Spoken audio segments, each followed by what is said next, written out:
ਸੁਪਤ ਭਏ ਸੁਖ ਨਿਸਾ ਬਿਤਾਈ, ਜਾਗੇ ਬਹੁਰ ਪ੍ਰਾਤ ਹੋਏ ਆਈ। ਵਾਹਿਗੁਰੂ ਜੀ ਕਾ ਖਾਲਸਾ, ਵਾਹਿਗੁਰੂ ਜੀ ਕੀ ਫਤਿਹ।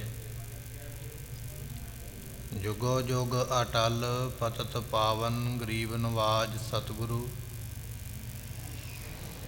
ਗੁਰੂ ਗ੍ਰੰਥ ਸਾਹਿਬ ਪਾਤਸ਼ਾਹ ਜੀਆਂ ਦੀ ਪਵਿੱਤਰ ਪਾਵਨ ਹਜ਼ੂਰੀ ਅੰਦਰ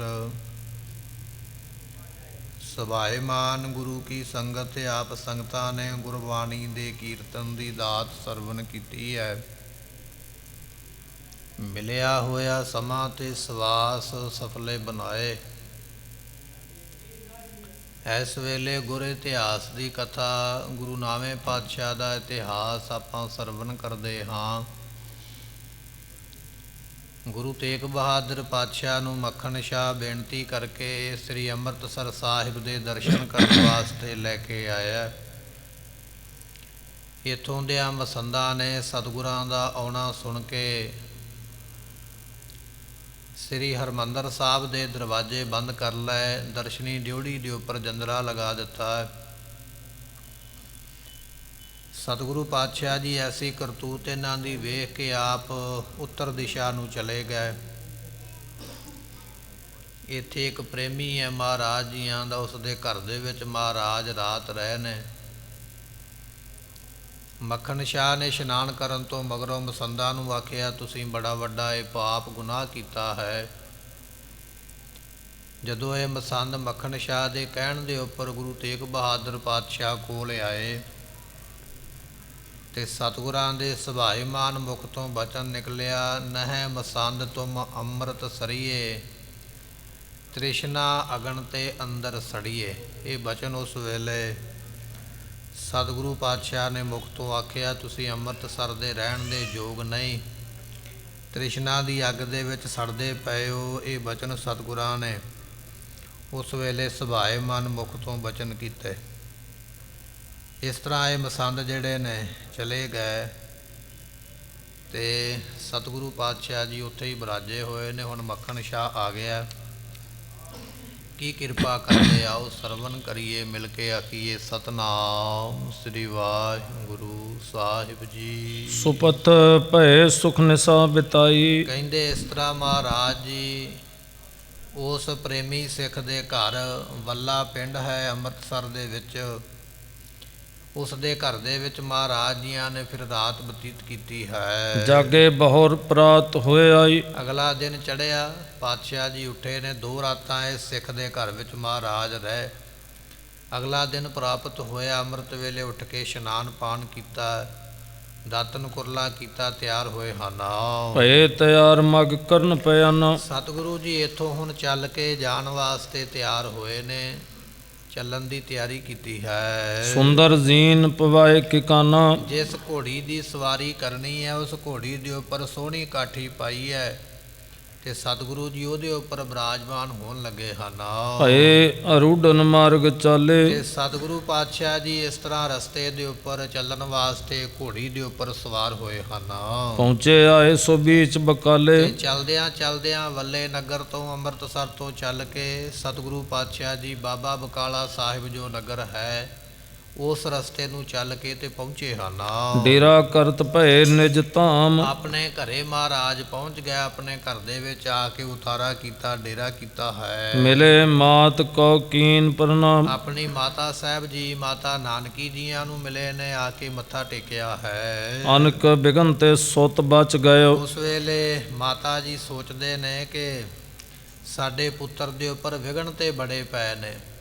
ਸ਼ਰੀਕੇ ਨੇ ਗੋਲੀ ਵੀ ਚਲਾਈ ਹੈ, ਕਈ ਤਰ੍ਹਾਂ ਦੇ ਕਸ਼ਟ ਵੀ, ਸਾਡੇ ਘਰ ਦਾ ਸਮਾਨ ਵੀ ਚੁੱਕ ਕੇ ਲੈ ਗਏ। ਇਹਨਾਂ ਵਿਘਨਾਂ ਦੇ ਨਾਲ ਸਾਡੇ ਪੁੱਤਰ ਨੂੰ ਗੁਰੂ ਨਾਨਕ ਸਾਹਿਬ ਨੇ ਮਿਹਰ ਦੇ ਹੱਥ ਦੇ ਨਾਲ ਬਚਾਇਆ ਹੈ। ਜਾਂ ਤੇ ਅਦਕ ਨੇਹੋ ਉੱਚ ਭਇਓ। ਇਸ ਕਰਕੇ ਮਾਤਾ ਸਾਹਿਬ ਜੀਆਂ ਨੇ ਆਪਣਾ ਕੱਲਾ ਕੱਲਾ ਪੁੱਤਰ ਜਾਣ ਕੇ ਇੰਨਿਆਂ ਕਸ਼ਟਾਂ ਵਿੱਚੋਂ ਨਿਕਲਿਆ, ਬੜੇ ਸਨੇਹ ਦੇ ਨਾਲ, ਬੜੇ ਪਿਆਰ ਦੇ ਨਾਲ ਆਪਣੇ ਪੁੱਤਰ ਨੂੰ ਮਿਲੇ ਹਨ। ਮਿਲ ਕਰ ਮੁਖ ਸਿਰ ਪਰ ਕਰ ਫੇਰਾ। ਤੇ ਉਸ ਵੇਲੇ ਮਾਤਾ ਸਾਹਿਬ ਜੀਆਂ ਨੇ ਸਤਿਗੁਰਾਂ ਨੂੰ ਮਿਲ ਕੇ ਮੱਥੇ ਨੂੰ ਚੁੰਮਿਆ, ਸਿਰ ਤੇ ਹੱਥ ਫੇਰਿਆ ਪਿਆਰ ਦੇ ਨਾਲ। ਬਾਰ ਬਾਰ ਧਰਮ ਉਦਕ ਹਨੇਰਾ, ਤੇ ਵਾਰ-ਵਾਰ ਮਾਤਾ ਨਾਨਕੀ ਜੀ ਜੋ ਗੁਰੂ ਤੇਗ ਬਹਾਦਰ ਮਹਾਰਾਜ ਜੀਆਂ ਦੇ ਮਾਤਾ ਜੀ ਨੇ ਬਹੁਤ ਜ਼ਿਆਦਾ ਚਾਅ ਕਰਦੇ, ਪਿਆਰ ਕਰਦੇ ਹਨ।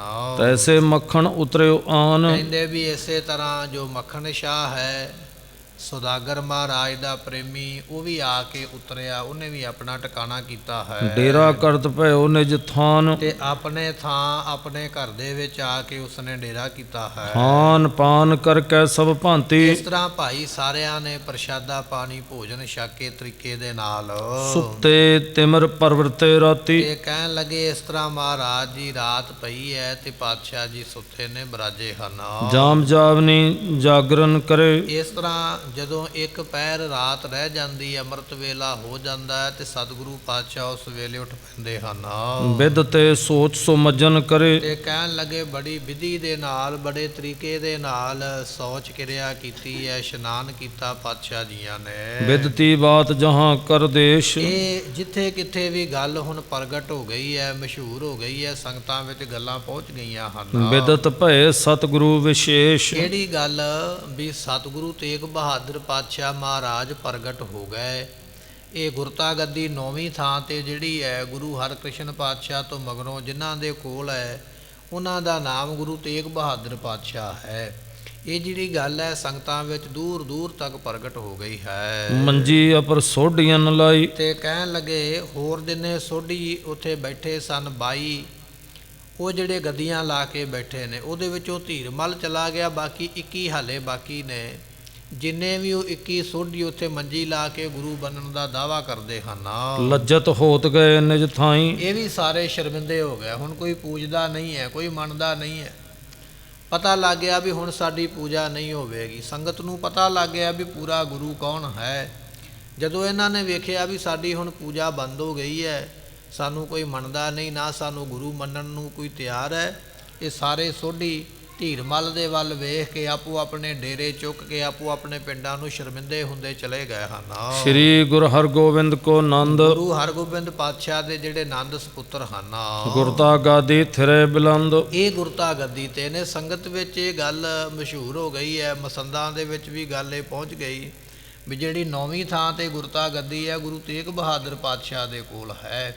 ਇਹ ਗੱਲ ਦੂਰ ਦੂਰ ਤੱਕ ਸੰਗਤਾਂ ਵਿੱਚ ਪਹੁੰਚ ਗਈ ਹੈ। ਕਹੈ ਪਰਸਪਰ ਸਿੱਖਪੁਰ ਗ੍ਰਾਮ, ਤੇ ਕਹਿਣ ਲੱਗੇ ਵੀ ਸਿੱਖ ਸੰਗਤਾਂ ਪਿੰਡਾਂ ਵਿੱਚ, ਸ਼ਹਿਰਾਂ ਵਿੱਚ, ਨਿੱਕੇ ਮੋਟੇ ਵੱਡੇ ਪਿੰਡਾਂ ਵਿੱਚ ਆਪਸ ਵਿੱਚ ਇਸ ਤਰ੍ਹਾਂ ਗੱਲਾਂ ਕਰਦੇ ਹਨ। ਸਭ ਵਿਦ ਸੁਜਸ ਸੁਨੈ ਅਭਿਰਾਮ, ਤੇ ਸਤਿਗੁਰਾਂ ਦਾ ਜਸ ਸਾਰੇ ਤਰੀਕਿਆਂ ਦੇ ਨਾਲ ਬੜਾ ਸ੍ਰੇਸ਼ਟ ਜਸ ਸੰਗਤਾਂ ਕਹਿੰਦੀਆਂ ਤੇ ਸੁਣਦੀਆਂ ਹਨ।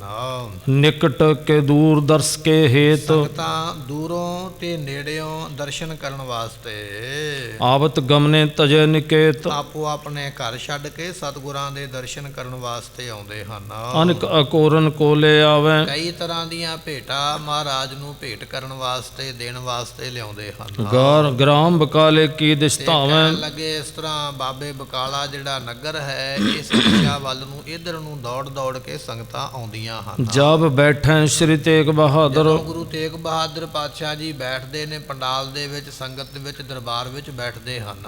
ਸੰਗਤ ਆਨ ਕਰੀ ਹੋਏ ਹਾਦਰ, ਤੇ ਸੰਗਤਾਂ ਸਾਹਮਣੇ ਮਹਾਰਾਜ ਦੇ ਆ ਕੇ ਖਲੋਂਦੀਆਂ ਨੇ, ਸਤਿਕਾਰ ਸਹਿਤ ਦਰਸ਼ਨ ਕਰਦੀਆਂ ਔਰ ਮੱਥਾ ਟੇਕਦੀਆਂ ਹਨ। ਦਰਬ ਆਦ ਬਹੁ ਧਰੈ ਅਗਾਰੀ, ਸਤਿਗੁਰਾਂ ਦੇ ਅੱਗੇ ਕੋਈ ਮਾਇਆ ਲੈ ਕੇ ਆਉਂਦਾ, ਕੋਈ ਬਸਤਰ ਲੈ ਕੇ ਆਉਂਦਾ, ਕੋਈ ਆਪਣੇ ਇਲਾਕੇ ਦੀਆਂ ਬੜੀਆਂ ਬੜੀਆਂ ਸੋਹਣੀਆਂ ਵਸਤੂਆਂ ਲੈ ਕੇ ਆਉਂਦਾ ਹੈ। ਬੰਧਨ ਕਰੈ ਭਾਉ ਕੋ ਧਾਰੀ, ਬੜੀ ਪ੍ਰੇਮ ਦੇ ਨਾਲ, ਬੜੀ ਭਾਵਨਾ ਦੇ ਨਾਲ ਬੰਦਨਾ ਕਰਦੇ, ਨਮਸਕਾਰਾਂ ਕਰਦੇ ਹਨ। ਆਵਨ ਲੱਗੀ ਭੇਟ ਚਾਹੂੰ ਔਰ, ਤੇ ਸਤਿਗੁਰਾਂ ਦੇ ਕੋਲ 4 ਸਫੇਰੇ ਤੋਂ ਬਹੁਤ ਜ਼ਿਆਦੀਆਂ ਭੇਟਾਵਾਂ ਜਿਹੜੀਆਂ ਨੇ ਆਉਣ ਲੱਗੀਆਂ ਹਨ।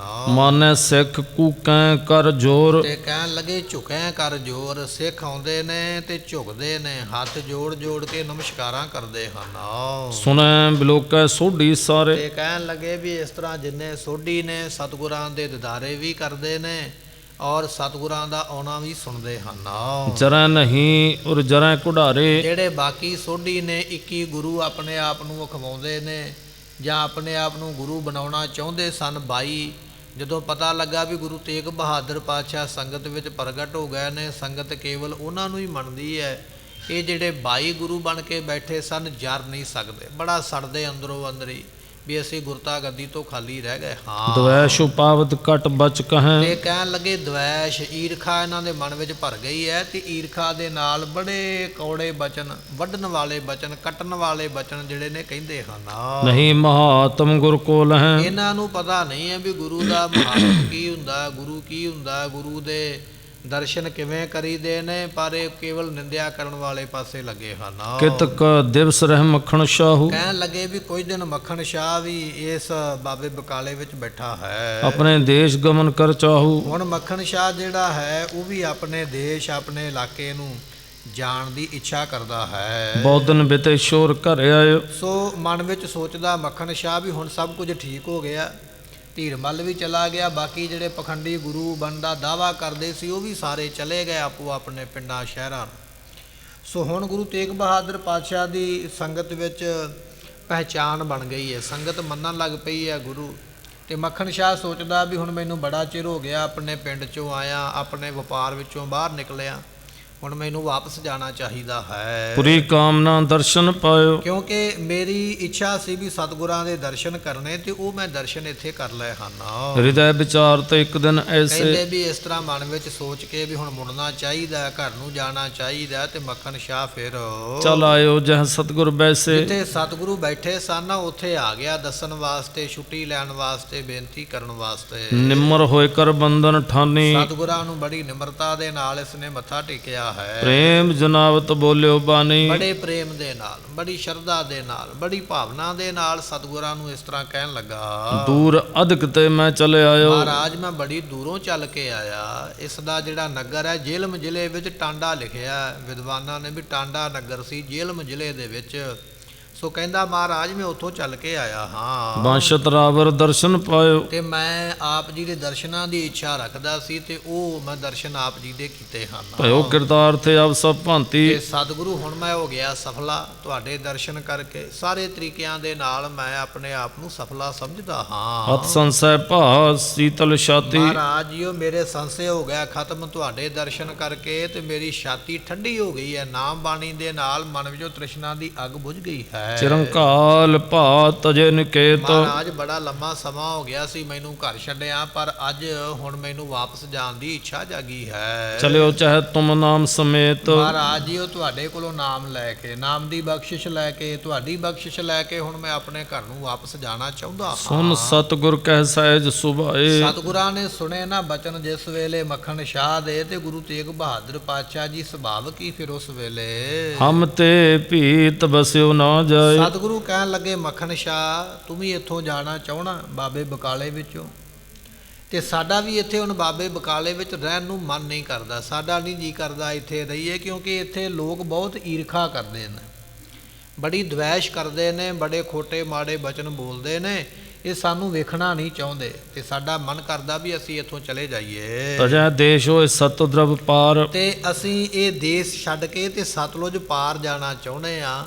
ਬਾਬੇ ਬਕਾਲੇ ਤੋਂ ਅੱਗੇ ਬਿਆਸ ਦਰਿਆ ਆ ਜਾਂਦਾ, ਤੇ ਬਿਆਸ ਤੋਂ ਅੱਗੇ ਫਿਰ ਸਤਲੁਜ ਦਰਿਆ ਆਉਂਦਾ ਹੈ, ਵੀ ਅਸੀਂ ਇਹ ਦੁਆਬੇ ਦਾ ਇਲਾਕਾ, ਮਾਝੇ ਦਾ ਦੁਆਬੇ ਦਾ ਛੱਡ ਕੇ ਸਤਲੁਜ ਤੋਂ ਪਾਰ ਜਾਣਾ ਚਾਹੁੰਦੇ ਹਾਂ। ਕਹੂੰ ਕਰਾਂਗੇ ਆਪਨ ਅਗਾਰ, ਤੇ ਕਿਤੇ ਆਪਣਾ ਘਰ ਬਣਾ ਲਵਾਂਗੇ, ਚੰਗਾ ਜੀ ਜਗ੍ਹਾ ਦੇਖ ਕੇ ਜਿੱਥੇ ਮਨ ਕਰੇਗਾ ਉੱਥੇ ਆਪਣਾ ਟਿਕਾਣਾ ਬਣਾਉਣਾ ਚਾਹੁੰਦੇ ਹਾਂ। ਮਤਸਰ ਇਹਾਂ ਕਰਤ ਹੈ ਘਨੇ, ਕਿਉਂਕਿ ਇੱਥੇ ਲੋਕ ਬਹੁਤ ਜ਼ਿਆਦੀ ਈਰਖਾ ਕਰਦੇ ਨੇ, ਤੇ ਈਰਖਾ ਦੇ ਕਾਰਨ ਅਸੀਂ ਇੱਥੇ ਰਹਿਣਾ ਨਹੀਂ ਹੈ। ਅਸਨਾ ਹੋਏ ਕੋ ਜਾਵੇਂ ਹਨੇ, ਤੇ ਮਹਾਰਾਜ ਕਹਿੰਦੇ ਇਸ ਤਰ੍ਹਾਂ ਨਾ ਹੋਵੇ ਵੀ ਇੱਥੇ ਰਹਿੰਦਿਆਂ ਈਰਖਾ ਇੰਨੀ ਵੱਧ ਜਾਵੇ, ਕੱਲ ਨੂੰ ਲੜਾਈ ਝਗੜਾ ਪੈ ਜਾਵੇ, ਜਿਵੇਂ ਪਹਿਲਾਂ ਗੋਲੀ ਚੱਲੀ ਹੈ, ਕੋਈ ਇਸ ਤਰ੍ਹਾਂ ਦਾ ਕਾਰਨਾਮਾ ਹੋਵੇ, ਕੋਈ ਜੀਅ ਨਾ ਮਰ ਜਾਵੇ, ਕਿਸੇ ਦਾ ਕੋਈ ਮੌਤ ਨਾ ਹੋ ਜਾਵੇ, ਕੋਈ ਨੁਕਸਾਨ ਨਾ ਹੋ ਜਾਵੇ, ਇਸ ਕਰਕੇ ਇੱਥੇ ਸਾਡਾ ਰਹਿਣ ਦਾ ਮਨ ਨਹੀਂ ਹੈ। ਜਹਾਂ ਸ਼ਾਂਤ ਹੋਏ ਬਿਨਾਂ ਬਖੇਰੇ, ਜਿੱਥੇ ਸ਼ਾਂਤੀ ਹੋਵੇਗੀ ਨਾ, ਜਿੱਥੇ ਕੋਈ ਝਗੜਾ ਨਹੀਂ ਹੋਵੇਗਾ, ਕਹਿਣ ਲੱਗੇ ਉਸ ਜਗ੍ਹਾ ਦੇ ਉੱਪਰ ਤਹਾਂ ਕੁਸ਼ਲ ਹਵੈ ਬਸਵੇ ਕੇਰੇ, ਅਸੀਂ ਉੱਥੇ ਹੀ ਰਵਾਂਗੇ ਜਿੱਥੇ ਸ਼ਾਂਤੀ ਹੋਵੇਗੀ, ਜਿੱਥੇ ਕੋਈ ਸ਼ਰੀਕਾ ਨਹੀਂ ਹੋਵੇਗਾ, ਜਿੱਥੇ ਕੋਈ ਈਰਖਾ ਕਰਨ ਵਾਲਾ ਨਹੀਂ ਹੋਵੇਗਾ,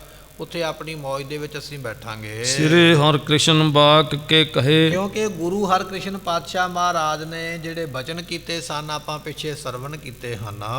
ਗ੍ਰਾਮ ਬਕਾਲੇ ਗੁਰਤਾ ਲਹੇ, ਉਹਨਾਂ ਨੇ ਆਖਿਆ ਸੀ ਵੀ ਗੁਰਤਾ ਗੱਦੀ ਤੇ ਬੈਠਣ ਵਾਲੇ ਜਿਹੜੇ ਗੁਰੂ ਹਨ ਉਹ ਬਾਬੇ ਬਕਾਲੇ ਵਿੱਚ ਹਨ।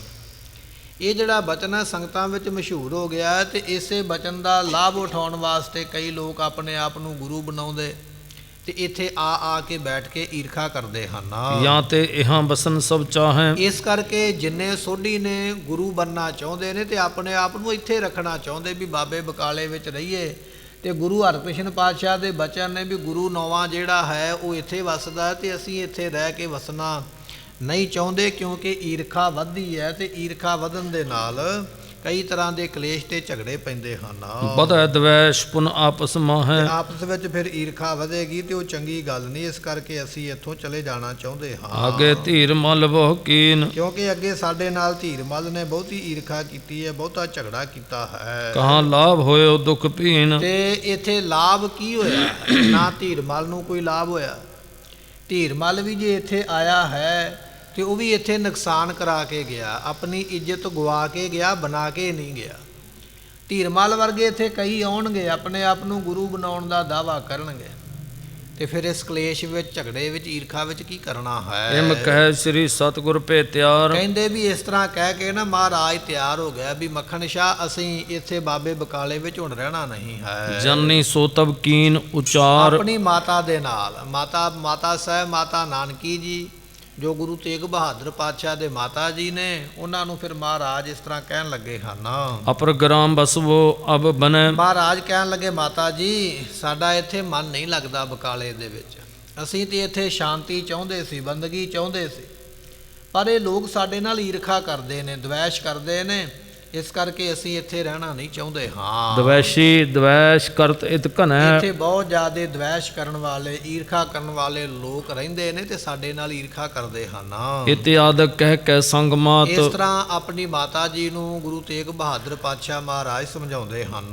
ਸੁਪਤੇ ਸਤਿਗੁਰ ਬਿਤੀ ਸੁਰਾਤ, ਤੇ ਕਹਿਣ ਲੱਗੇ ਰਾਤ ਸੌਂ ਕੇ ਮਹਾਰਾਜ ਜੀਆਂ ਨੇ ਰਾਤ ਨੂੰ ਸਲਾਹ ਕਰਕੇ ਵੀ ਮਾਤਾ ਜੀ ਇੱਥੇ ਰਹਿਣ ਦਾ ਮਨ ਨਹੀਂ ਕਰਦਾ, ਸਲਾਹਾਂ ਕਰਕੇ ਪਾਤਸ਼ਾਹ ਜੀ ਬਰਾਜੇ ਹਨ। ਭਈ ਪ੍ਰਭਾਤ ਸੋਚ ਸਭ ਕੀਨ, ਜਦੋਂ ਅਗਲਾ ਦਿਨ ਚੜ੍ਹਿਆ ਪਾਤਸ਼ਾਹ ਜੀ ਅੰਮ੍ਰਿਤ ਵੇਲੇ ਉੱਠ ਕੇ ਸੌਚ ਕਿਰਿਆ ਕੀਤੀ ਹੈ। ਮੱਜਨ ਕਰਿਓ ਪਹਿਰ ਪਟਲੀਨ, ਤੇ ਇਸ਼ਨਾਨ ਕਰਕੇ ਫਿਰ ਨਵੇਂ ਵਸਤਰ ਮਹਾਰਾਜ ਜੀਆਂ ਨੇ ਸਰੀਰ ਤੇ ਧਾਰਨ ਕੀਤੇ। ਮਾਤ ਨਾਨਕੀ ਲਖ ਸਭ ਬਤ, ਸੋ ਮਾਤਾ ਨਾਨਕੀ ਜੀ ਵੀ ਸਭ ਕੁਝ ਜਾਣਦੇ ਨੇ, ਉਹਨਾਂ ਨੂੰ ਵੀ ਕੁਝ ਭੁੱਲਿਆ ਨਹੀਂ ਹੈ। ਮਾਤਾ ਨਾਨਕੀ ਜੀ ਵੀ ਨੂੰ ਪਤਾ ਵੀ ਇੱਥੇ ਲੋਕ ਈਰਖਾ ਕਰਦੇ, ਸਾਡੇ ਤੇ ਗੋਲੀ ਚਲਾਉਣ ਵੀ ਆਏ, ਸਾਰੀ ਗੱਲਬਾਤ ਜਾਣ ਕੇ ਨਹਿ ਰਹਿਬੇ ਕੀ ਮਰਜ਼ੀ ਤਾਤ, ਤੇ ਨਾਲੇ ਵੀ ਵੇਖਿਆ ਵੀ ਹੁਣ ਸਾਡੇ ਪੁੱਤਰ ਦਾ ਇੱਥੇ ਰਹਿਣ ਨੂੰ ਮਨ ਨਹੀਂ ਕਰਦਾ, ਇਹ ਵੀ ਇੱਥੋਂ ਜਾਣਾ ਚਾਹੁੰਦਾ ਹੈ। ਘਰ ਕੀ ਵਸਤ ਸਰਬ ਸੰਭਵਾਈ, ਮਾਤਾ ਜੀ ਨੇ ਉਸ ਵੇਲੇ ਸੇਵਕਾਂ ਨੂੰ ਕਹਿ ਕੇ ਕਹਿੰਦੇ ਭਾਈ ਚਲੋ ਘਰ ਦਾ ਸਮਾਨ ਬੰਨੋ, ਸਾਰੀ ਤਿਆਰੀ ਕਰੋ, ਜੇ ਫਿਰ ਨਹੀਂ ਰਹਿਣਾ ਤੇ ਚਲੋ ਫਿਰ ਆਪਣਾ ਸਮਾਨ ਚੁੱਕੀਏ ਤੇ ਚੱਲਣਾ ਕਰੀਏ। ਚਿਰੰਕਾਲ ਕੀ ਵਸਤ ਜੁਹਾਈ, ਸੋ ਇੱਥੇ ਕਿੰਨਾ ਸਮਾਂ ਰਹਿੰਦਿਆਂ ਜਿਹੜੀਆਂ ਵਸਤੂਆਂ ਸਨ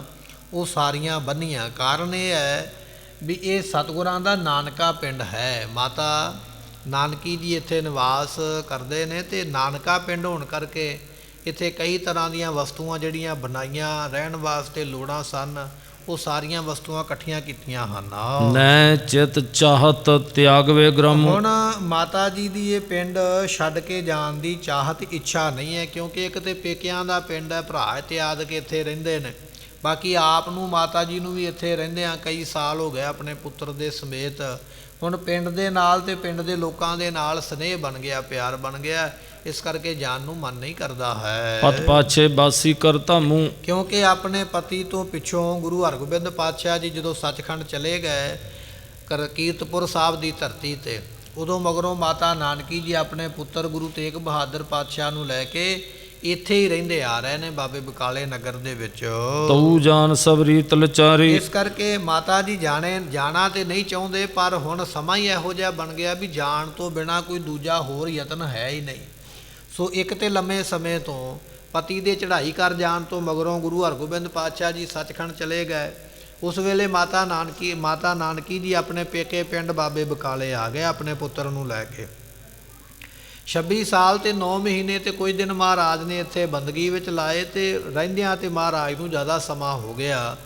ਹੁਣ ਇਸ ਪਿੰਡ ਨੂੰ ਛੱਡ ਕੇ ਜਾਣਾ ਹੈ, ਮਨ ਤੇ ਨਹੀਂ ਕਰਦਾ, ਇੱਥੇ ਪ੍ਰੇਮ ਬਣਿਆ ਹੋਇਆ ਸਾਰਿਆਂ ਦੇ ਨਾਲ, ਪਰ ਇਹਦੇ ਤੋਂ ਬਿਨਾ ਹੁਣ ਕੋਈ ਦੂਜਾ ਚਾਰਾ ਵੀ ਨਹੀਂ ਹੈ। ਵਸਤ ਸੰਭਾਰ ਦ੍ਰਿਗ ਜਲ ਡਾਰੀ, ਮਾਤਾ ਜੀ ਨਾਲੇ ਤੇ ਕੰਮ ਕਰਦੇ ਪਏ, ਸਾਮਾਨ ਸੰਭਾਲਦੇ ਪਏ ਨੇ ਜਾਣ ਵਾਸਤੇ, ਤੇ ਨਾਲੇ ਨੇਤਰਾਂ ਦੇ ਵਿੱਚੋਂ ਜਲ ਵਗਦਾ ਪਿਆ ਹੈ, ਮੋਹ ਦਾ, ਪ੍ਰੇਮ ਦਾ, ਇੱਥੋਂ ਦੇ ਨਗਰ ਨਿਵਾਸੀਆਂ ਦੇ ਨਾਲ। ਜਿਹੜਾ ਪ੍ਰੇਮ ਬਣਿਆ ਸੀ, ਇਸ ਕਰਕੇ ਨੇਤਰ ਭਰ ਲਏ ਹਨ। ਜ਼ੀਨ ਤੁਰੰਗਮ ਪਰਸ਼ੁ ਪਾਏ ਕਹਿਣ ਲੱਗੇ ਵੀ ਉਸ ਵੇਲੇ ਘੋੜਿਆਂ ਦੇ ਉੱਪਰ ਕਾਠੀਆਂ ਪਾਈਆਂ ਚੱਲਣ ਵਾਸਤੇ। ਮੱਖਣ ਤਿਆਰ ਭਇਓ ਸਹਿਸਾਏ। ਮੱਖਣ ਸ਼ਾਹ ਵੀ ਬੜੀ ਛੇਤੀ ਦੇ ਨਾਲ ਤਿਆਰ ਹੋਇਆ। ਉਹਨੇ ਵੇਖਿਆ ਵੀ ਕੱਲ ਤੇ ਮਹਾਰਾਜ ਅਜੇ ਸਲਾਹ ਕਰਦੇ ਪਏ ਸੀ, ਮੱਖਣ ਸ਼ਾਹ ਸਾਡਾ ਰਹਿਣ ਨੂੰ ਮਨ ਨਹੀਂ ਕਰਦਾ।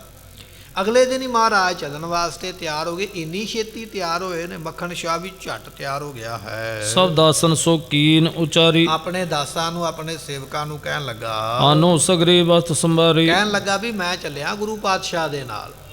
ਹੁਣ ਸਤਿਗੁਰਾਂ ਨੇ ਤਿਆਰੀ ਕਰ ਲਈ ਹੈ, ਤੁਸੀਂ ਇਦਾਂ ਕਰੋ ਵੀ ਮੇਰੇ ਤੋਂ ਮਗਰੋਂ ਸਾਰਾ ਸਮਾਨ ਸਾਂਭੋ ਤੇ ਮੇਰੇ ਮਗਰ ਲੈ ਕੇ ਆ ਜਾਓ, ਜਿੱਧਰ ਨੂੰ ਮੈਂ ਜਾਵਾਂਗਾ ਮੇਰੇ ਮਗਰ ਇਹ ਸਮਾਨ ਆਪਣੇ ਤੰਬੂ ਪੱਟ ਲਓ, ਆਪਣੇ ਵੱਡੇ ਵੱਡੇ ਭਾਂਡੇ ਜਿਹੜੇ ਨੇ ਰੱਖੋ, ਗੱਡਿਆਂ ਦੇ ਉੱਪਰ ਘੋੜੇ ਤਿਆਰ ਕਰੋ ਤੇ ਸਾਰਾ ਸਮਾਨ ਲੈ ਕੇ ਮਗਰ ਆ ਜਿਓ, ਮੈਂ ਸਤਿਗੁਰਾਂ ਦੇ ਕੋਲ ਚੱਲਿਆ ਹਾਂ। ਗੁਰ ਘਰ ਕੀ ਅਰਪਣੀ ਜੇਤੀ। ਜਿੰਨੀ ਆਪਣਾ ਸਮਾਨ ਉਹ ਵੀ ਬੰਨ ਲਓ, ਜਿਹੜਾ ਆਪਾਂ ਨੂੰ ਗੁਰੂ ਘਰ ਵੱਲੋਂ ਸਮਾਨ ਮਿਲਿਆ ਸੀ, ਭਾਂਡੇ ਵਗੈਰਾ ਜਾਂ ਹੋਰ ਵਸਤੂਆਂ, ਉਹ ਵੀ ਸਾਰੀਆਂ ਬੰਨ ਕੇ ਲੱਦਣਾ ਕਰੋ। ਲੇਕਰ ਆਵੋ ਬੇਗ ਸਮੇਤੀ। ਛੇਤੀ ਆਓ, ਮੈਂ ਚੱਲਿਆ ਹਾਂ, ਕਿਉਂਕਿ ਜੇ ਮੈਂ ਤੁਹਾਡੇ ਕੋਲ ਰੁਕ ਗਿਆ ਤੇ ਸਤਿਗੁਰਾਂ ਦੇ ਨਾਲ ਮਿਲਿਆ ਨਹੀਂ ਜਾਣਾ। ਮੈਂ ਮਹਾਰਾਜ ਦੇ ਕੋਲ ਜਾਂਦਾ, ਤੁਸੀਂ ਸਾਰਾ ਮਗਰੋਂ ਸਮਾਨ ਲੈ ਕੇ ਆਉਣਾ ਕਰੋ। ਇਮ ਕਹਿ ਆਨ ਮਿਲਿਓ ਗੁਰ ਸੰਗ। ਇਸ ਤਰ੍ਹਾਂ ਕਹਿ ਕੇ ਮੱਖਣ ਸ਼ਾਹ ਉੱਥੇ ਆ ਗਿਆ ਜਿੱਥੇ ਗੁਰੂ ਤੇਗ ਬਹਾਦਰ ਪਾਤਸ਼ਾਹ ਹਨ। ਕੀਨ ਸੰਬੰਧਨ ਉਤਰ ਤੁਰੰਗ। ਆਪਣੇ ਘੋੜੇ ਤੋਂ ਥੱਲੇ ਉਤਰ ਕੇ ਸਤਿਗੁਰਾਂ ਨੂੰ ਮੱਥਾ ਟੇਕਿਆ ਹੈ। ਹਾਥ ਜੋੜ ਕਰ ਗਿਰਾ ਉਚਾਰੀ। ਹੱਥ ਜੋੜ ਕੇ ਮਹਾਰਾਜ ਜੀਆਂ ਨੂੰ ਮੱਖਣ ਸ਼ਾਹ ਉਸ ਵੇਲੇ ਬੇਨਤੀ ਕਰਦਾ ਹੈ, ਚੜੋ ਆਪ ਨ ਕਰੋ ਅਵਾਰੀ। ਮਹਾਰਾਜ ਚਲੋ ਫਿਰ, ਹੁਣ ਦੇਰੀ ਨਾ ਕਰੋ। ਜੇ ਚੱਲਣ ਦੀ ਸਲਾਹ ਬਣਾ ਹੀ ਲਈ ਹੈ, ਤੁਸੀਂ ਘੋੜੇ ਤੇ ਚੜ੍ਹ ਕੇ ਅੱਗੇ ਅੱਗੇ ਚੱਲਣਾ ਕਰੋ। ਸਲਤਾ ਤਰਨੀ ਪਰ ਚੜ ਤਰਨੀ। ਤੇ ਸਤਿਗੁਰੂ ਪਾਤਸ਼ਾਹ ਜੀ ਇਸ ਤਰ੍ਹਾਂ ਫਿਰ ਘੋੜੇ ਦੇ ਉੱਪਰ ਚੜ੍ਹ ਪਏ। ਨਾਲ ਨਾਲ ਸੰਗਤਾਂ ਸਿੱਖ ਜਿਹੜਾ ਜਾਣਾ ਚਾਹੁੰਦੇ ਨੇ ਉਹ ਵੀ ਚੱਲੇ। ਮੱਖਣ ਸ਼ਾਹ ਵੀ ਨਾਲ ਚੱਲ ਪਿਆ ਤੇ ਸਾਰਿਆਂ ਤੋਂ ਪਹਿਲਾਂ ਬਾਬੇ ਬਕਾਲੇ ਤੋਂ ਥੋੜ੍ਹੀ ਦੂਰ ਦੇ ਉੱਪਰ ਹੀ ਬਿਆਸ ਦਰਿਆ ਹੈ। ਬਿਆਸ ਦਰਿਆ ਦੇ ਕੰਢੇ ਤੇ ਆ ਕੇ ਬੇੜੀਆਂ ਦੇ ਉੱਪਰ ਸਵਾਰ ਹੋ ਕੇ ਮਹਾਰਾਜ ਜੀ ਇਸ ਦਰਿਆ ਨੂੰ ਪਾਰ ਕਰਨ ਲੱਗੇ ਹਨ। ਮਿਲੇ ਆਏ ਸਭ ਵਸਤ ਸੰਭਰਨੀ। ਇੰਨੇ ਚਿਰ ਨੂੰ ਜਿਹੜੇ ਬਾਕੀ ਮਗਰ ਰਹਿੰਦੇ ਸਨ, ਉਹ ਵੀ ਆਪੋ ਆਪਣਾ ਸਮਾਨ ਬੰਨ੍ਹ ਕੇ ਗੱਡਿਆਂ ਨੂੰ ਲੈ ਕੇ ਤੇ ਇਹ ਵੀ ਸਾਰੇ ਉੱਥੇ ਪਹੁੰਚੇ ਹਨ। ਸੁਨ ਸ਼੍ਰੀ ਤੇਗ ਬਹਾਦਰ ਚੰਦ। ਸਤਿਗੁਰੂ ਤੇਗ ਬਹਾਦਰ ਪਾਤਸ਼ਾਹ ਜੀ ਜੋ ਚੰਦਰਮਾ ਵਰਗੇ ਹਨ।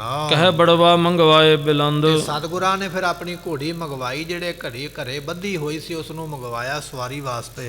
ਸਜਤ ਜੀਨ ਜੁਤ ਲੈ ਕਰਿਆ ਤੇ ਵਾ। ਕਹਿਣ ਲੱਗੇ ਜਿਹੜੇ ਸੇਵਕ ਨੇ ਘੋੜੀ ਦੇ ਉੱਪਰ ਕਾਠੀ ਪਾ ਕੇ, ਸ਼ਿੰਗਾਰ ਕੇ, ਫਬਾ ਕੇ, ਸਜਾ ਕੇ ਮਹਾਰਾਜ ਵਾਸਤੇ ਲੈ ਕੇ ਆਏ। ਆਗੇ ਖਰੋ ਦਾਸ ਦਿਸ਼ਟਾਵਾ। ਤੇ ਸਤਿਗੁਰਾਂ ਨੇ ਵੇਖਿਆ ਵੀ ਦਾਸ ਸੇਵਕ ਜਿਹੜਾ ਨਾ ਘੋੜੀ ਨੂੰ ਤਿਆਰ ਕਰਕੇ ਸਾਹਮਣੇ ਖਲੋਤਾ ਹੋਇਆ ਹੈ। ਸ਼੍ਰੀ ਨਾਨਕ ਕੋ ਤਵੈ ਮਨਾਏ। ਉਸ ਵੇਲੇ ਗੁਰੂ ਤੇਗ ਬਹਾਦਰ ਪਾਤਸ਼ਾਹ ਜੀ ਨਗਰ ਛੱਡਣ ਤੋਂ ਪਹਿਲਾਂ ਧੰਨ ਗੁਰੂ ਨਾਨਕ ਸਾਹਿਬ ਮਹਾਰਾਜ ਜੀਆਂ ਨੂੰ ਯਾਦ ਕੀਤਾ ਹੈ। ਉਠ ਸ਼੍ਰੀ ਤੇਗ ਬਹਾਦਰ ਰਾਏ। ਤੇ ਫਿਰ ਗੁਰੂ ਤੇਗ ਬਹਾਦਰ ਪਾਤਸ਼ਾਹ ਮਹਾਰਾਜ ਜੀ ਗੁਰੂ ਨਾਨਕ ਸਾਹਿਬ ਦੇ ਚਰਨਾਂ 'ਚ ਅਰਦਾਸ ਕਰਕੇ ਉੱਠ ਕੇ ਮਹਾਰਾਜ ਜੀ ਬਾਬੇ ਬਕਾਲੇ ਨਗਰ ਵਿੱਚੋਂ ਚੱਲਣ ਲੱਗੇ ਹਨ। ਲੈ ਮੱਖਣ ਕੋ ਆਪਣੇ ਸੰਗ। ਮਹਾਰਾਜ ਕਹਿਣ ਲੱਗੇ ਮੱਖਣ ਸ਼ਾਹ ਚੱਲ ਸਾਡੇ ਨਾਲ, ਤੂੰ ਵੀ ਸਾਡੇ ਨਾਲ ਚੱਲ ਜਿੱਧਰ ਨੂੰ ਅਸੀਂ ਜਾਣਾ ਹੈ। ਚੜੇ ਤੁਰੰਗਨ ਪਰ ਸ਼ੁਭ ਰੰਗ। ਤੇ ਸਤਿਗੁਰੂ ਪਾਤਸ਼ਾਹ ਜੀ ਸੋਹਣੀ ਘੋੜੀ ਦੇ ਉੱਪਰ, ਜਿਹਦਾ ਬੜਾ ਸੋਹਣਾ ਚਿੱਟਾ ਰੰਗ ਹੈ, ਚਿੱਟੇ ਰੰਗ ਦੀ ਘੋੜੀ ਹੈ, ਗੁਰੂ ਤੇਗ ਬਹਾਦਰ ਪਾਤਸ਼ਾਹ ਦੀ, ਉਹਦੇ ਉੱਪਰ ਸਵਾਰ ਹੋਏ ਹਨ। ਦਾਸ ਸ਼ੋਰ ਤਬ ਬਾਗ ਗਹਾਈ। ਉਸ ਵੇਲੇ ਦਾਸ ਨੇ ਘੋੜੀ ਨੂੰ ਅੱਗੋਂ ਫੜਿਆ ਹੋਇਆ ਸੀ। ਜਦੋਂ ਸਤਿਗੁਰੂ ਪਾਤਸ਼ਾਹ ਬੈਠ ਗਏ, ਘੋੜੀ ਦੀਆਂ ਲਗਾਮਾਂ ਮਹਾਰਾਜ ਨੇ ਹੱਥ ਵਿੱਚ ਫੜ ਲਈਆਂ ਹਨ। ਮਾਰਗ ਗਵਨ ਕੀਨ ਅਗਵਾਈ। ਤੇ ਸਤਿਗੁਰੂ ਪਾਤਸ਼ਾਹ ਜੀ ਇਸ ਤਰ੍ਹਾਂ ਅੱਗੇ ਅੱਗੇ ਘੋੜੀ ਦੇ ਉੱਪਰ ਚੜ੍ਹ ਕੇ ਜਾ ਰਹੇ ਹਨ। ਪਾਛੇ ਮੱਖਣ ਚੜ ਕਰ ਪਿਆਨਾ। ਤੇ ਕਹਿਣ ਲੱਗੇ ਪਿੱਛੇ ਪਿੱਛੇ ਮੱਖਣ ਸ਼ਾਹ ਜਿਹੜਾ ਹੈ ਉਹ ਵੀ ਘੋੜੀ ਦੇ ਉੱਪਰ ਚੜ੍ਹ ਕੇ ਸਤਿਗੁਰਾਂ ਦੇ ਤੁਰਿਆ ਜਾ ਰਿਹਾ ਹੈ। ਸੰਗ ਕਿਤਕ ਅਸਵਾਰ ਸੁਜਾਨਾ। ਤੇ ਕਿੰਨੇ ਕੁ ਮਗਰ ਸਵਾਰ ਨੇ ਜਿਹੜੇ ਉਹ ਸਤਿਗੁਰਾਂ ਦੇ ਸੇਵਕ, ਘਰ ਦੇ ਨੌਕਰ, ਦਾਸ ਇਤਿਆਦਿਕ ਜਿਹੜੇ ਸਿੱਖ ਨੇ ਉਹ ਵੀ ਮਗਰ ਮਗਰ ਜਾ ਰਹੇ ਹਨ। ਸ਼੍ਰੀ ਗੁਜਰੀ ਕੋ ਭਰਾਤਾ ਹੈ। ਕਹਿਣ ਲੱਗੇ ਵੀ ਬੀਬੀ ਗੁਜਰੀ ਜੀ ਜਿਹੜੇ ਨੇ, ਮਾਤਾ ਗੁਜਰੀ ਸਾਹਿਬ ਜੀ, ਜੋ ਗੁਰੂ ਗੋਬਿੰਦ ਸਿੰਘ ਮਹਾਰਾਜ ਜੀਆਂ ਦੇ ਮਾਤਾ ਜੀ ਨੇ, ਜੋ ਗੁਰੂ ਤੇਗ ਬਹਾਦਰ ਪਾਤਸ਼ਾਹ ਮਹਾਰਾਜ ਜੀਆਂ ਦੇ ਸੁਪਤਨੀ ਲੱਗਦੇ ਨੇ, ਉਹਨਾਂ ਦਾ ਸੋ ਜਿਹੜਾ ਪਿੰਡ ਹੈ ਜਾਂ ਉਹਨਾਂ ਦੇ ਭਰਾ ਦਾ ਜਿਹੜਾ ਟਿਕਾਣਾ ਹੈ, ਨਾਮ ਕਿਰਪਾਲ ਤਿਸੀ ਕੋ ਕਹੈ। ਉਹਦਾ ਨਾਮ ਹੈ ਕਿਰਪਾਲ। ਤੇ ਕਹਿਣ ਲੱਗੇ ਵੀ ਇਸ ਤਰ੍ਹਾਂ ਉਸ ਦਾ ਨਾਮ ਕਿਰਪਾਲ ਹੈ। ਗੁਰੂ ਗੋਬਿੰਦ ਸਿੰਘ ਮਹਾਰਾਜ ਦੇ ਮਾਮੇ ਦਾ ਨਾਮ ਕਿਰਪਾਲ ਚੰਦ ਹੈ। ਸੋ ਮਾਤਾ ਗੁਜਰੀ ਜੀਆਂ ਦਾ ਇਹ ਭਰਾ ਲੱਗਦਾ ਹੈ। ਸੋ ਤੁਰੰਗ ਪਰ ਹੈ ਅਸਵਾਰ। ਉਹਨੂੰ ਪਤਾ ਲੱਗਾ ਵੀ ਸਾਡੇ ਭੈਣ ਜੀ ਇਸ ਤਰ੍ਹਾਂ ਜਾ ਰਹੇ ਨੇ ਜਾਂ ਸਾਡੇ ਹੋਰ ਰਿਸ਼ਤੇਦਾਰ ਜਾ ਰਹੇ ਨੇ, ਉਹ ਵੀ ਆਪਣੇ ਘੋੜੇ ਤੇ ਸਵਾਰ ਹੋ ਕੇ। ਕੀਨ ਤਿਆਰੀ ਗੁਰ ਕੀ ਲਾਰ। ਤੇ ਉਸਨੇ ਵੀ ਛੇਤੀ ਦੇ ਨਾਲ ਤਿਆਰੀ ਕੀਤੀ ਹੈ, ਬੜੀ ਕਾਹਲੀ ਦੇ ਨਾਲ ਤਿਆਰੀ ਕਰਕੇ ਨਾਲ ਚੱਲਿਆ ਹੈ। ਅਪਰਦਾਸ ਕੇ ਤਕ ਸੰਗ ਹੋਏ। ਕੁਝ ਕੁ ਨਾਲ ਦਾਸ ਸੇਵਕ ਲੈ ਲੈ, ਕਿਉਂਕਿ ਇਹਨਾਂ ਦਾ ਨਗਰ ਜਿਹੜਾ ਹੈ ਨਾ, ਸੋ ਉਹ ਕਰਤਾਰਪੁਰ ਦੇ ਨੇੜੇ ਹੈ। ਕਰਤਾਰਪੁਰ ਨੇੜੇ ਨਗਰ ਹੈ। ਸੋ ਭਾਈ ਕਿਰਪਾਲ ਚੰਦ ਜੀਆਂ ਦਾ, ਜੋ ਮਾਤਾ ਗੁਜਰੀ ਜੀਆਂ ਦੇ ਭਰਾ ਲੱਗਦੇ ਨੇ, ਉਹਨਾਂ ਨੇ ਵੇਖਿਆ ਵੀ ਇੱਧਰ ਨੂੰ ਆ ਰਹੇ ਨੇ ਸਤਿਗੁਰੂ ਜੀ, ਤੇ ਉਸ ਵੇਲੇ ਸਤਿਗੁਰਾਂ ਦਾ ਆਉਣਾ ਵੇਖ ਕੇ ਉਹ ਵੀ ਤਿਆਰ ਹੋਇਆ ਹੈ। ਕੇਤਕ ਵਸਤ ਸੰਭਾਰਤ ਜੋਏ। ਤੇ ਕੁਝ ਕੁ ਵਸਤੂਆਂ ਜਿੰਨੀਆਂ ਕੁ ਸਾਂਭੀਆਂ ਗਈਆਂ, ਜੋੜੀਆਂ ਗਈਆਂ, ਇਕੱਠੀਆਂ ਕੀਤੀਆਂ ਗਈਆਂ, ਉਸਨੇ ਵੀ ਕਰ ਲਈਆਂ ਹਨ। ਸਨੇ ਸਨੇ ਸ਼੍ਰੀ ਸਤਿਗੁਰ ਚਾਲੇ। ਸਤਿਗੁਰੂ ਪਾਤਸ਼ਾਹ ਜੀ ਹੌਲੀ ਹੌਲੀ ਰਸਤੇ ਦੇ ਉੱਪਰ ਸੰਗਤਾਂ ਦੇ ਸਮੇਤ ਤੁਰੇ ਜਾ ਰਹੇ ਹਨ। ਪਰ ਉਹ ਬਹੀਰ ਦਾਸ ਬੋ ਤੇ ਨਾਲੇ। ਬਹੁਤ ਜ਼ਿਆਦੇ ਸੇਵਕ ਨਾਲ ਨੇ, ਤੇ ਵਹੀਰ ਇਸ ਤਰ੍ਹਾਂ ਜਿਹੜਾ ਮਹਾਰਾਜ ਦੇ ਨਾਲ ਤੁਰਿਆ ਜਾਂਦਾ ਹੈ। ਇੱਕ ਆਗੇ ਇੱਕ ਪਾਛੈ ਆਏ। ਕੋਈ ਅੱਗੇ ਅੱਗੇ ਤੁਰਿਆ ਜਾਂਦਾ ਹੈ, ਕੋਈ ਪਿੱਛੇ ਪਿੱਛੇ ਤੁਰਿਆ ਜਾਂਦਾ, ਜਿੱਥੇ ਜਿੱਥੇ ਰਸਤਾ ਮਿਲਦਾ ਤੁਰੇ ਜਾਂਦੇ ਹਨ। ਗਮਨੇ ਇਮ ਉਰ ਸ਼ੋਕ ਉਪਾਏ। ਕਹਿੰਦੇ ਵੀ ਸਾਰਿਆਂ ਦੇ ਮਨ ਤੇ ਵੈਸੇ ਉਦਾਸ ਹੀ ਨੇ ਕੁੱਲ ਮਿਲਾ ਕੇ, ਕਿਉਂਕਿ ਬੜੇ ਲੰਮੇ ਸਮੇਂ ਤੋਂ ਸੰਗਤਾਂ ਵੀ ਇੱਥੇ ਹੀ ਰਹਿ ਰਹੀਆਂ, ਪਰਿਵਾਰ ਵੀ ਇੱਥੇ ਬਕਾਲੇ ਵਿੱਚ ਰਹਿ ਰਿਹਾ। ਇੰਨੇ ਲੰਮੇ ਸਮੇਂ ਮਗਰੋਂ ਹੁਣ ਜਾਣਾ ਹੈ ਛੱਡ ਕੇ ਪਿੰਡ ਨੂੰ, ਤੇ ਸਾਰਿਆਂ ਨੂੰ ਹੀ ਥੋੜ੍ਹੀ ਬਹੁਤੀ ਚਿੰਤਾ ਫਿਕਰ ਤੇ ਹੈ। ਵਾਰ-ਵਾਰ ਮੁੜ-ਮੁੜ ਕੇ ਬਾਬੇ ਬਕਾਲੇ ਨੂੰ ਦੇਖਦੇ। ਦੂਜੀ ਗੱਲ ਇਹ ਹੈ ਵੀ ਦੁਬਾਰਾ ਇਸ ਪਿੰਡ ਵਿੱਚ ਹੁਣ ਫੇਰਾ ਪੈਣਾ ਨਹੀਂ ਹੈ। ਸੋ ਕਹਿੰਦੇ ਵੀ ਸਾਰਿਆਂ ਦੇ ਮਨ ਵਿੱਚ ਥੋੜੀ ਜੀ ਚਿੰਤਾ ਗਮ ਹੈ। ਹਿਰਦੈ ਵਿਚਾਰੈ ਗੁਰਤਾ ਗਾਦੀ। ਹਿਰਦੇ ਵਿੱਚ ਵਿਚਾਰਦੇ ਨੇ ਜਿਹੜੀ ਗੁਰਤਾ ਗੱਦੀ ਹੈ। ਭਈ ਬਿਦਤ ਸਿੱਖਿਆਨ ਅਹਲਾਦੀ। ਸਿੱਖਾਂ ਦੇ ਵਿੱਚ ਇਹ ਪ੍ਰਗਟ ਹੋ ਗਈ ਹੈ। ਸਿੱਖਾਂ ਨੂੰ ਖੁਸ਼ੀ ਵੀ ਇਸ ਗੱਲ ਦੀ ਵੀ ਗੁਰਤਾ ਗੱਦੀ ਗੁਰੂ ਤੇਗ ਬਹਾਦਰ ਪਾਤਸ਼ਾਹ ਕੋਲ ਹੈ। ਤਉ ਸ਼ਰੀਕਾ ਸੋਢੀ ਕਰੈ। ਤਾਵੇਂ ਸੋਢੀ ਜਿਹੜੇ ਨੇ ਸ਼ਰੀਕਾ ਕਰਦੇ ਮਹਾਰਾਜ ਦੇ ਨਾਲ, ਵੀ ਇਹ ਆਕਾਰ ਨਹੀਂ ਹੈ, ਹੋਣਾ ਨਹੀਂ ਸੀ ਚਾਹੀਦਾ, ਪਰ ਫਿਰ ਵੀ ਸੋਢੀ ਸ਼ਰੀਕਾ ਕਰਦੇ ਹਨ। ਨਾਹਕ ਬੈਰ ਪਸ ਪਰ ਧਰੈ। ਐਵੇਂ ਹੀ ਇੱਕ ਦੂਜੇ ਨਾਲ ਵੈਰ ਰੱਖਦੇ ਹਨ। ਇਹ ਬੜ ਖੋਟ ਦੇ ਤੁ ਦੁਖ ਭਾਰੀ। ਸੋ ਇਹ ਬੜੀ ਵੱਡੀ ਖੋਟੇ ਕੰਮ ਨੇ। ਸ਼ਰੀਕੇ ਨੂੰ ਇਹ ਕੰਮ ਨਹੀਂ ਸੀ ਕਰਨਾ ਚਾਹੀਦਾ। ਸੰਗਤਾਂ ਸੋਚਦੀਆਂ ਨੇ, ਪ੍ਰੇਮੀ ਨੇਮੀ ਸੋਚਦੇ ਨੇ ਵੀ ਜੇ ਇਹਨਾਂ ਦਾ ਸ਼ਰੀਕਾ ਨਾ ਕਰਦਾ ਈਰਖਾ, ਤੇ ਫਿਰ ਗੁਰੂ ਤੇਗ ਬਹਾਦਰ ਪਾਤਸ਼ਾਹ ਜੀ ਬਾਬੇ ਬਕਾਲੇ ਨੂੰ ਨਾ ਛੱਡਦੇ। ਇਹ ਸ਼ਰੀਕੇ ਨੇ ਚੰਗਾ ਨਹੀਂ ਕੀਤਾ ਹੈ। ਬਸਤ ਬਕਾਲੇ ਗ੍ਰਾਮ ਮਝਾਰੀ। ਸਤਿਗੁਰੂ ਬਾਬੇ ਬਕਾਲੇ ਵਿੱਚ ਹੀ ਰਹਿੰਦੇ, ਕਿਉਂਕਿ ਮਹਾਰਾਜ ਦਾ ਨਾਨਕਾ ਪਿੰਡ ਹੈ ਗੁਰੂ ਤੇਗ ਬਹਾਦਰ ਜੀਆਂ ਦਾ ਬਾਬਾ ਬਕਾਲਾ। ਸੋ ਇੱਥੇ ਮਾਤਾ ਨਾਨਕੀ ਜੀਆਂ ਦੇ ਪੇਕੇ ਰਹਿੰਦੇ ਨੇ। ਉਹਨਾਂ ਨੂੰ ਆਪਣਾ ਪੇਕਾ ਪਿੰਡ ਔਰ ਗੁਰੂ ਪਾਤਸ਼ਾਹ ਨੂੰ ਆਪਣਾ ਨਾਨਕਾ ਪਿੰਡ ਨਾ ਛੱਡਣਾ ਪੈਂਦਾ। ਪਰ ਜੇ ਸੋਢੀ ਈਰਖਾ ਨਾ ਕਰਦੇ ਤਾਂ, ਪਰ ਹੁਣ ਇੱਥੋਂ ਜਾਣਾ ਪੈ ਰਿਹਾ ਹੈ। ਹੀਰ ਬੈਰ ਕੋ ਸ਼ੂਰਨ ਕਰਿਓ। ਤੇ ਕਹਿਣ ਲੱਗੇ ਵੀ ਇਸ ਤਰ੍ਹਾਂ ਵੈਰ ਵੇਖ ਕੇ ਆਪਣੇ ਸ਼ਰੀਕੇ ਦਾ, ਸੋਢੀਆਂ ਦਾ, ਤੇ ਤਾਂ ਗੁਰੂ ਤੇਗ ਬਹਾਦਰ ਪਾਤਸ਼ਾਹ ਨੇ ਇਹ ਆਪਣਾ ਪਿੰਡ ਬਾਬਾ ਬਕਾਲਾ ਛੱਡਿਆ ਹੈ। ਅਪਰ ਥਾਨ ਬਸਵੇ ਚਿਤ ਧਰਿਓ। ਸਤਿਗੁਰੂ ਜੀ ਹੋਰ ਥਾਂ ਤੇ ਵਸਣਾ ਚਾਹੁੰਦੇ ਹਨ। ਕਿਸ ਕੋ ਸੁਧ ਕਿਸ ਥਲ ਚਲ ਪਰ ਜਾਵੇ। ਹੁਣ ਕਿਸੇ ਨੂੰ ਪਤਾ ਨਹੀਂ ਵੀ ਵਸਣਾ ਕਿੱਥੇ ਹੈ। ਅਜੇ ਤੇ ਬਾਬਾ ਬਕਾਲਾ ਛੱਡਿਆ, ਪਰ ਅੱਗੋਂ ਕਿਹੜੇ ਪਿੰਡ ਜਾ ਕੇ ਰਹਿਣਾ, ਕਿੱਥੇ ਘਰ ਬਣਾਉਣਾ, ਇਹ ਕਿਸੇ ਨੂੰ ਵੀ ਪਤਾ ਨਹੀਂ ਹੈ। ਕਹਾਂ ਥਿਰੈ ਨਿਜ ਗ੍ਰਾਮ ਤੇ ਬਸਾਵੇ। ਕਿੱਥੇ ਮਹਾਰਾਜ ਟਿਕਣਗੇ, ਕਿੱਥੇ ਆਪਣਾ ਪਿੰਡ ਬੰਨਣਗੇ, ਇਸ ਗੱਲ ਦਾ ਪਤਾ ਨਹੀਂ ਹੈ। ਇਤਿਆਦ ਗਿਣਤੀ ਮੈਂ ਦਾਸ। ਕਹਿੰਦੇ ਵੀ ਦਾਸ ਸੇਵਕ ਇਸ ਤਰ੍ਹਾਂ ਸੋਚਦੇ ਜਾਂਦੇ ਵੀ ਪਤਾ ਨਹੀਂ ਮਹਾਰਾਜ ਕਿੰਨੀ ਕੁ ਦੂਰ ਜਾਣਗੇ, ਕਿਹੜੇ ਪਿੰਡ ਜਾ ਕੇ ਨਿਵਾਸ ਕਰਦੇ ਹਨ।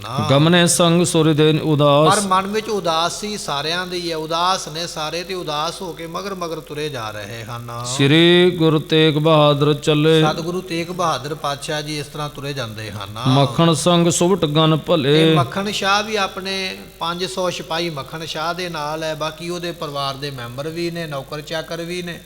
ਉਹ ਵੀ ਆਪਣੀ ਸਾਰੀ ਲਸ਼ਕਰ ਨਾਲ ਲੈ ਕੇ ਤੁਰਿਆ ਜਾਂਦਾ ਹੈ। ਕੁਛ ਮਗ ਉਲੰਘਤ ਪਹੁੰਚੇ ਆਏ। ਕਹਿੰਦੇ ਵੀ ਇਸ ਤਰ੍ਹਾਂ ਥੋੜਾ ਜਿਹਾ ਰਸਤਾ ਬਾਬੇ ਬਕਾਲੇ ਤੋਂ ਥੋੜਾ ਜਿਹਾ ਰਸਤਾ ਅੱਗੇ ਚੱਲ ਕੇ ਨਦੀ ਵਿਪਾਸਾ ਚੱਲ ਜਿਸ ਕਹਿਣ ਥਾਂ। ਲੱਗੇ ਵੀ ਬਿਆਸਾ ਦਰਿਆ ਆ ਗਿਆ। ਸੋ ਬਾਬੇ ਬਕਾਲੇ ਦੇ ਨਾਲ ਹੀ ਰਈਆ ਹੈ, ਤੇ ਰਈਏ ਦੇ ਨਾਲ ਹੀ ਇਹ ਬਿਆਸ ਦਰਿਆ ਲੰਘਦਾ ਹੈ। ਕਹਿੰਦੇ ਸਤਿਗੁਰੂ ਜੀ ਬਾਬੇ ਬਕਾਲੇ ਤੋਂ ਚੱਲ ਕੇ ਤੇ ਬਿਆਸ ਨਦੀ ਦੇ ਉੱਪਰ ਪਹੁੰਚ ਗਏ ਹਨ। ਤਰਨੀ ਪਰ ਚੜ ਕੇ ਤਟ ਪਾਰ। ਇੱਥੇ ਪਹਿਲਾਂ ਹੀ ਮਲਾਵਾਂ ਨੂੰ ਦੱਸਿਆ ਹੋਇਆ ਸੀ ਵੀ ਸਤਿਗੁਰੂ ਆ ਰਹੇ ਨੇ, ਤੇ ਮਲਾਹ ਜਿੰਨੇ ਸਨ ਬੇੜੀਆਂ ਉਹਨਾਂ ਨੇ ਪਹਿਲੀਆਂ ਇਕੱਠੀਆਂ ਕਰਕੇ ਪੱਤਨ ਤੇ ਲਾਈਆਂ। ਸਤਿਗੁਰੂ ਜੀ ਬੇੜੀ ਵਿੱਚ ਸਵਾਰ ਹੋ ਕੇ ਤੇ ਪਾਰ ਹੋਏ ਹਨ। ਏਰੀ ਚਲੇ ਬਿਮਲ ਬਹੁਬਾਰ। ਤੇ ਕਹਿਣ ਲੱਗੇ ਬੜਾ ਹੀ ਉਜਲ ਜਲ, ਸਾਫ਼ ਜਲ, ਪਵਿੱਤਰ ਜਲ ਹੈ ਬਿਆਸ ਨਦੀ ਦਾ, ਬਿਆਸ ਦਰਿਆ ਦਾ, ਤੇ ਇਹਦੇ ਤੋਂ ਮਹਾਰਾਜ ਪਾਰ ਹੋਏ ਹਨ।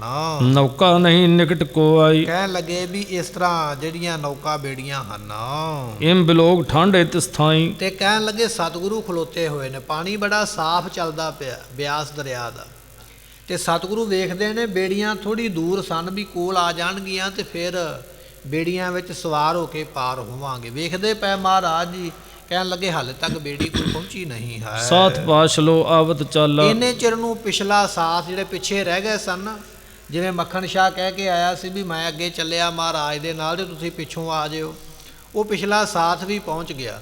ਗੁਰੂ ਪਾਤਸ਼ਾਹ ਦੇ ਪਰਿਵਾਰ ਦੇ ਜਿਹੜੇ ਮੈਂਬਰ ਸਨ ਜਾਂ ਹੋਰ ਸਿੱਖ ਸੰਗਤਾਂ ਜਿਹੜੀਆਂ ਪਿੱਛੇ ਰਹਿ ਗਈਆਂ, ਉਹ ਵੀ ਚੱਲ ਕੇ ਇੰਨੇ ਚਿਰ ਨੂੰ ਕੰਢੇ ਤੇ ਪਹੁੰਚ ਗਈਆਂ ਹਨ।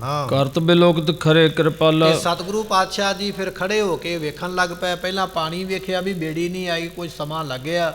ਜਦੋਂ ਮਹਾਰਾਜ ਨੇ ਪਿੱਛੇ ਵੇਖਿਆ ਮੁੜ ਕੇ, ਤੇ ਬਾਕੀ ਸਾਰਾ ਪਰਿਵਾਰ ਪਿੱਛੇ ਤੁਰਿਆ ਆਉਂਦਾ ਹੈ। ਦੋਹਰਾ ਠਾਂਡੇ ਧਰੀ ਪ੍ਰਤੀਕ ਤੇ ਪਿਖਤ ਪਾਸ਼ ਲੋ ਸਾਥ। ਸਤਿਗੁਰੂ ਜੀ ਖਲੋਤੇ ਸਨ, ਕਿਉਂਕਿ ਇਹਨਾਂ ਨੇ ਗੁਰੂ ਗ੍ਰੰਥ ਸਾਹਿਬ ਦਾ ਸਰੂਪ ਵੀ ਛੁਪਾ ਕੇ ਰੱਖਿਆ ਗੁਰੂ ਤੇਗ ਬਹਾਦਰ ਪਾਤਸ਼ਾਹ ਤੋਂ। ਨਾ ਮੱਖਣ ਸ਼ਾਹ ਨੇ ਦੱਸਿਆ ਵੀ ਮਹਾਰਾਜ ਧੀਰਮਲ ਦਾ ਸਰੂਪ ਅਸੀਂ ਰੱਖ ਲਿਆ, ਨਾ ਹੀ ਮਾਤਾ ਨਾਨਕੀ ਜੀਆਂ ਨੇ ਕੋਈ ਗੱਲ ਕੀਤੀ, ਤੇ ਨਾ ਹੀ ਸਤਿਗੁਰਾਂ ਨੂੰ ਇਸ ਗੱਲ ਦਾ ਪਤਾ ਹੈ। ਪਰ ਹੁਣ ਇੱਕ ਪਿੰਡ ਤੋਂ ਛੱਡ ਕੇ ਹੁਣ ਦੂਜੇ ਪਿੰਡ ਜਾਣਾ, ਤੇ ਸਰੂਪ ਤੇ ਨਾਲ ਹੀ ਜਾਏਗਾ, ਤੇ ਹੁਣ ਦਰਿਆ ਤੋਂ ਵੀ ਪਾਰ ਲੰਘਣਾ। ਮਹਾਰਾਜ ਤੇ ਖਲੋਤੇ ਸਨ, ਪਰਿਵਾਰ ਨੂੰ ਉਡੀਕਦੇ ਪਏ।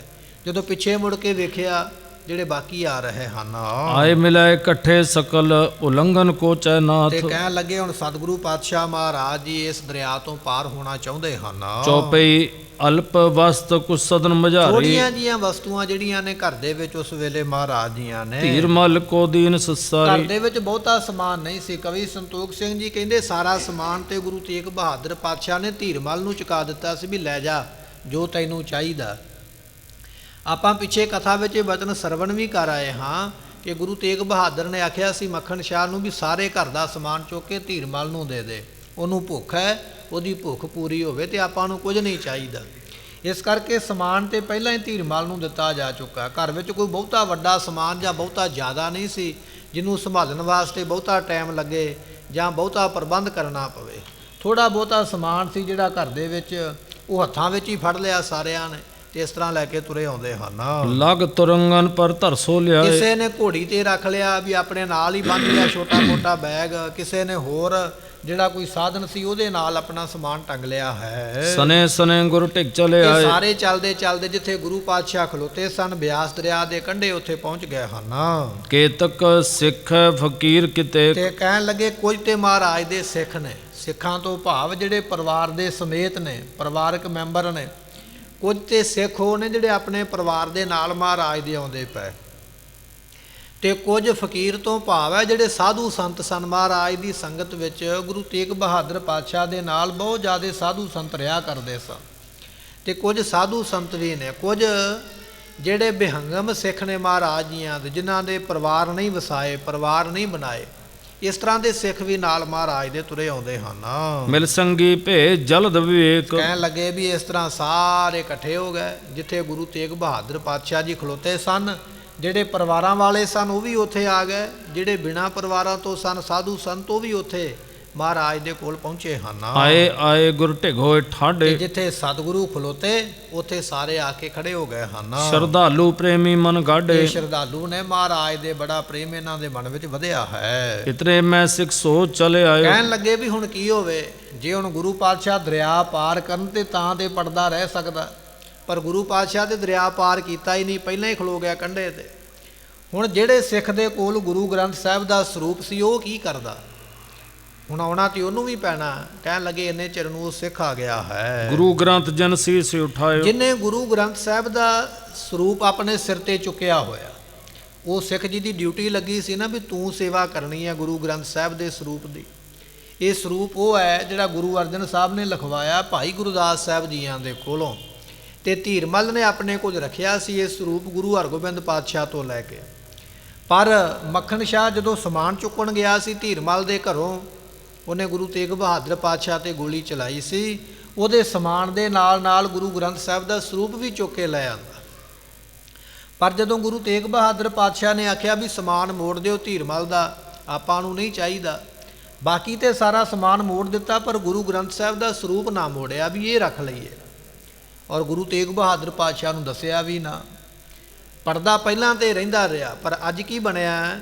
ਅੱਜ ਗੁਰੂ ਪਾਤਸ਼ਾਹ ਜਦੋਂ ਖਲੋਤੇ ਨੇ, ਇੰਨੇ ਚਿਰ ਨੂੰ ਉਹ ਸਿੱਖ ਜਿਹਨੂੰ ਸਰੂਪ ਦੀ ਸਾਂਭ ਸੰਭਾਲ ਦਿੱਤੀ ਸੀ, ਕਹਿਣ ਲੱਗੇ ਸੀਸ ਦੇ ਉੱਪਰ ਸਰੂਪ ਬਿਰਾਜਮਾਨ ਕਰਕੇ ਉਹ ਸਿੱਖ ਵੀ ਚੱਲ ਕੇ ਆ ਗਿਆ ਹੈ। ਦੇਖਤ ਗੁਰ ਅਰ ਸਿੱਖ ਤਿਸ ਓਰ। ਕਹਿਣ ਲੱਗੇ ਵੀ ਇੰਨੇ ਚਿਰ ਨੂੰ ਮਹਾਰਾਜ ਦੀ ਨਿਗਾਹ ਪੈ ਗਈ ਵੀ ਉਹ ਸਿੱਖ ਤੇ ਮਹਾਰਾਜ ਦਾ ਸਰੂਪ ਲਈ ਆਉਂਦਾ, ਨਾਲ ਸ਼ੰਖ ਵੱਜਦੇ ਪਏ, ਸਤਨਾਮ ਵਾਹਿਗੁਰੂ ਦਾ ਜਾਪ ਹੁੰਦਾ ਪਿਆ। ਸੋ ਕਹਿਣ ਲੱਗੇ ਜੈ ਜੈਕਾਰ ਦੀ ਆਵਾਜ਼ ਸੁਣ ਕੇ, ਘੜਿਆਲ ਵੱਜਦੇ ਸੁਣ ਕੇ ਮਹਾਰਾਜ ਨੇ ਤੇ ਸਿੱਖਾਂ ਨੇ ਉਧਰ ਵਿਖਿਆ ਹੈ। ਬੰਧਨ ਕਰੇ ਸਕਲ ਕਰਜੋ। ਤੇ ਸਾਰਿਆਂ ਨੇ ਫਿਰ ਸੀਸ ਵੀ ਝੁਕਾਇਆ। ਗੁਰੂ ਗ੍ਰੰਥ ਸਾਹਿਬ ਦਾ ਸਰੂਪ ਆ ਰਿਹਾ, ਇੰਨਾ ਸਤਿਕਾਰ ਸੀ ਸਿੱਖਾਂ ਦੇ ਵਿੱਚ ਵੀ ਗੁਰੂ ਅਰਜਨ ਸਾਹਿਬ ਪਾਤਸ਼ਾਹ ਉਸ ਤੋਂ ਮਗਰੋਂ ਪਲੰਘੇ ਤੇ ਨਹੀਂ ਸਨ ਸੁੱਤੇ, ਥੱਲੇ ਧਰਤੀ ਤੇ ਆਸਣ ਲਾਉਂਦੇ ਸਨ। ਸਿੱਖਾਂ ਨੂੰ ਸਤਿਕਾਰ ਦੱਸਿਆ ਤੇ ਸੰਗਤਾਂ ਸਿੱਖਾਂ ਨੂੰ ਪਤਾ ਹੈ। ਗੁਰੂ ਤੇਗ ਬਹਾਦਰ ਪਾਤਸ਼ਾਹ ਨੇ ਵੀ ਸਰੂਪ ਆਉਂਦਾ ਵੇਖ ਕੇ ਮੱਥਾ ਟੇਕਿਆ ਸੀਸ ਝੁਕਾ ਕੇ, ਤੇ ਸਤਿਗੁਰਾਂ ਦੇ ਵੱਲ ਵੇਖ ਕੇ ਸਿੱਖਾਂ ਨੇ ਵੀ ਉਸ ਵੇਲੇ ਨਮਸਕਾਰ ਕੀਤੀ ਹੈ। ਤੇਗ ਬਹਾਦਰ ਗੁਰੂ ਬਖਾਨੇ। ਸਤਿਗੁਰੂ ਤੇਗ ਬਹਾਦਰ ਪਾਤਸ਼ਾਹ ਨੇ ਵੇਖ ਕੇ ਉਧਰ, ਤੇ ਮਹਾਰਾਜ ਨੇ ਮੁਖੋਂ ਫਿਰ ਬਚਨ ਆਖੇ ਹਨ। ਕੌਣ ਗ੍ਰੰਥ ਸਾਹਿਬ ਇਹ ਆਨੇ। ਕਹਿਣ ਲੱਗੇ ਉਹ ਸਿੱਖਾ ਇਹ ਕਿਹੜਾ ਗ੍ਰੰਥ ਲੈ ਕੇ ਆਉਂਦੇ ਪਏ? ਹੁਣ ਮਹਾਰਾਜ ਨੂੰ ਪਤਾ ਤੇ ਨਹੀਂ ਵੀ ਗੁਰੂ ਗ੍ਰੰਥ ਸਾਹਿਬ ਦਾ ਸਰੂਪ ਇਹਨਾਂ ਨੇ ਰੱਖ ਲਿਆ।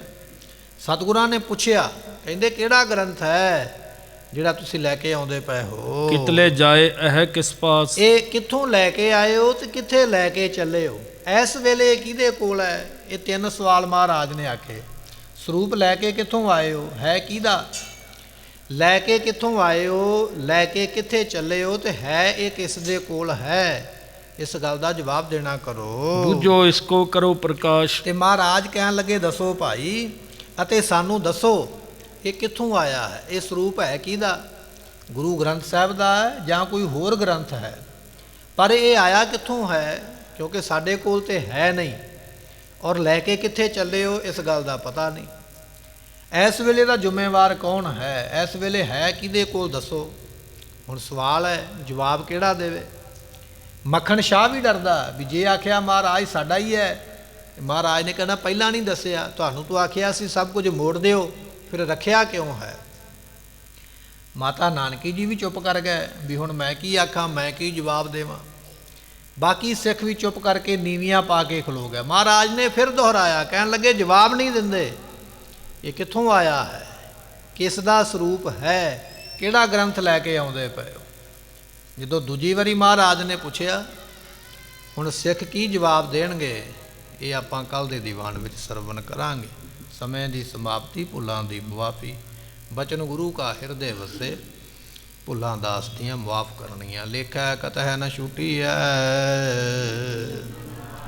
ਬਖਸ਼ਨਹਾਰ ਬਖਸ਼ ਲੈ।